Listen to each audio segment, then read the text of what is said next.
Vitória contra a fraude bancária, pessoal. Mais uma. Nós conseguimos uma liminar para suspender as cobranças, no caso de um empréstimo, de todas as parcelas desse empréstimo, até que o processo seja julgado definitivamente. Se esse processo demorar 1 ou 3 anos, ele não sofrerá nenhuma cobrança e o seu nome não será negativado. Mas antes de explicar como que a gente conseguiu isso, eu vou te explicar qual que é o pano de fundo, né? Qual é o golpe, qual é a fraude que esse meu cliente foi vítima. Sem qualquer participação do meu cliente, o banco autorizou a contratação de um empréstimo no nome dele, vinculado à conta bancária dele, sem a autorização dele e sem que ele efetivamente participasse dessa contratação. Esse valor foi disponibilizado, foi creditado na conta dele. A partir desse momento, o golpista entrou em contato com o meu cliente e se apresentou como um funcionário, né, o gerente ali da agência bancária. Confirmou algumas informações pessoais, alguns dados desse meu cliente e convenceu realmente, no caso ali, que ele era um funcionário da agência bancária. Convencido disso, meu cliente transferiu o valor que estava na conta bancária dele. E qual que foi a justificativa, o argumento do golpista?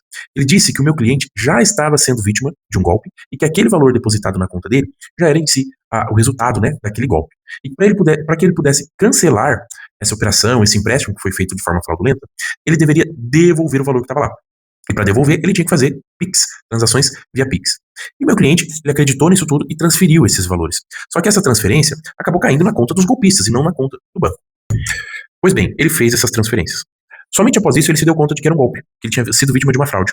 Então ele correu até a agência bancária, buscou orientação junto ao gerente dele, que confirmou realmente que aquilo era um golpe, e a orientação que ele recebeu foi a contratação de mais um empréstimo. Por quê? As parcelas daquele primeiro empréstimo eram muito altas, e para ele pagar uma parcela menor, ele faria segundo empréstimo, iria bater na dívida anterior e pagaria uma parcela menor. Então veja só, pessoal, o primeiro caso foi um golpe. O empréstimo foi feito sem a autorização ou participação do meu cliente. O segundo empréstimo foi uma orientação da própria agência bancária.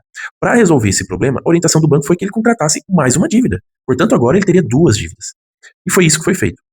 Depois que tudo isso aconteceu, ele procurou aqui o nosso escritório e nós ingressamos com uma ação judicial para pedir o cancelamento dessas operações de crédito. E recentemente nós conseguimos uma liminar, onde o juiz determinou a suspensão de qualquer cobrança oriunda desses contratos. E o que eu gostaria de chamar a atenção aqui com vocês foi quais foram os argumentos utilizados pelo juiz. Detalhe importante, nesse caso aqui, o juiz de origem, de primeiro grau, ele havia negado o nosso pedido. Nós recorremos para o tribunal, e no tribunal nós conseguimos a concessão disso que nós chamamos de liminar, tá? Medida liminar. E olha só que interessante o argumento que o juiz utilizou para conceder, para autorizar esse nosso pedido. Ele considerou aqui um conceito doutrinário que se chama regra da gangorra. O que é isso, pessoal? Para a gente ter uma liminar deferida, para a gente conseguir a medida liminar, em regra, a gente precisa comprovar 2 requisitos: a probabilidade do direito e o perigo de dano, ou seja, comprovar que a pessoa vai ter um prejuízo muito grande se ele tiver que aguardar até o final do processo. E a probabilidade do direito é você comprovar com documentos, com alegações verossímeis, que aquilo que você está pleiteando em juízo tem respaldo, tem uma aparência de veracidade. Ou seja, olha, eu estou pedindo algo aqui, pelas informações que eu estou apresentando e os documentos que eu estou juntando no processo, dá para você entender que eu não estou falando nenhum absurdo. Parece que eu tenho razão. Então esses 2 requisitos são obrigatórios. Só que nessa regra da gangorra, como esse juiz nomeia, né, ele diz o seguinte: apesar de a gente ter que comprovar esses 2 requisitos, um deles pode ser tido como mais importante, que é o perigo de dano. O perigo de dano na doutrina também é utilizado periculo in mora, tá? Um termo em latim. E a probabilidade do direito também pode ser utilizada na doutrina a nomenclatura fumo boni iuris, que é também uma nomenclatura em latim. E ele diz o seguinte: o periculo in mora pode ser muito mais relevante para a concessão da liminar quando você verifica realmente aquele prejuízo concreto, que a pessoa vai ter um grande prejuízo na análise do processo, se ele tiver que aguardar a análise final do processo, que a gente sabe que demora.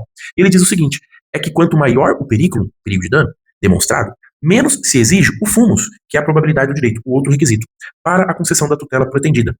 Pois, a menos que se anteveja completa inconsistência do direito legado, ou seja, a menos que realmente está escrito aqui que não tem como esse direito da parte realmente existir, a não ser que seja algo manifesto, o que importa para a concessão é a própria urgência. E a urgência decorre de onde? Do prejuízo que se quer evitar para aquela parte, no caso aí para o meu cliente. Ele diz o seguinte também: dependendo do bem em jogo, em discussão, e da urgência demonstrada, claro que ali é observada aqui uma proporcionalidade nessa análise, dependendo dessas 2 questões, deverá ser deferida a tutela de urgência, que é a liminar.